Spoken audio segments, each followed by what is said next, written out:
तुम्हाला माहिती आहे का, आज आम्हाला मका मोडून डबल मक्का लावायची होती। रामकृष्ण हरी मित्रांनो, मी मंगेश सपकाळ। सकाळी शिव एबीसीडी म्हणत होता, जे अभ्यास करत होता। A for apple, B for ball, C for cat. त्याच्या मानाने अभ्यास करायला लागले तर करतात, आणि आपण म्हटलं तर मग रडणं पडणं। आता पोहोचलो होतो शेतामध्ये, आज लावायची होती मक्का। नंतर नाना म्हणे मक्काला खताच्या गोण्या घेऊन ये। पटापट गोण्या घेतल्या आणि निघालो गाडीवरती शेतात। आता पोहोचलो होतो शेतामध्ये आणि मक्का लावणी सुरुवात सुद्धा झाली होती। दादा काढत होते तास आणि आम्ही सर्वजण मक्का लावण्यासाठी। पण शिवचं काय चालू होतं काय माहिती। आता सर्वजण मक्का लावणी चालू होती आणि दुसऱ्या बाजूला शिव नाना सोबत सफरावर चालला होता। मग काय, आता आपण पण घेऊन टाकलं ना मक्काचं बी लावण्यासाठी। हो, सीझनटा 66-68 मक्काचं वाण आम्ही लावणार होतो। टोकन यंत्र घरचं होतं, पण गारा असल्यामुळे टोकन यंत्र चालत नव्हतं, कारण त्याच्यामध्ये गारा जाऊन बसत होता आणि दाणे पडत नव्हते। पण मी काय, टोकन यंत्र सोपं असल्यामुळे मी लावायला लागलो टोकन यंत्राने। पण घरच्यांना विश्वास नव्हता की दाणे खाली पडत आहे। मग काय, लागले ना मागून तासामध्ये दाणे बघायला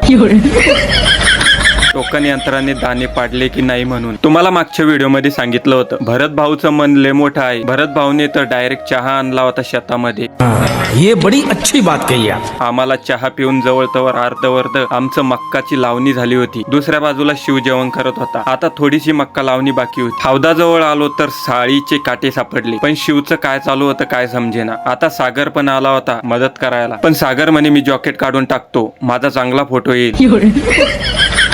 नंतर मी तर मशीन पेक्षाही फास्ट मक्का लावणी करत होतो, पण आमचा शिव तास बुजण्याचं काम करत होता। नंतर आमची राधाबाई पण आली होती शाळेतून, पण राधाबाईच्या आणि शिवच्या काय गप्पा चालू होत्या त्यांनाच माहिती। आता जवळ तोवर मक्का लावणी झाली होती। नंतर महिला मंडळ आणि मी खत फेकून दिलं। नाना आणि दादा वखर आणत होते, पण अश्विनी म्हणे माझा व्हिडिओ काढा खत टाकताना।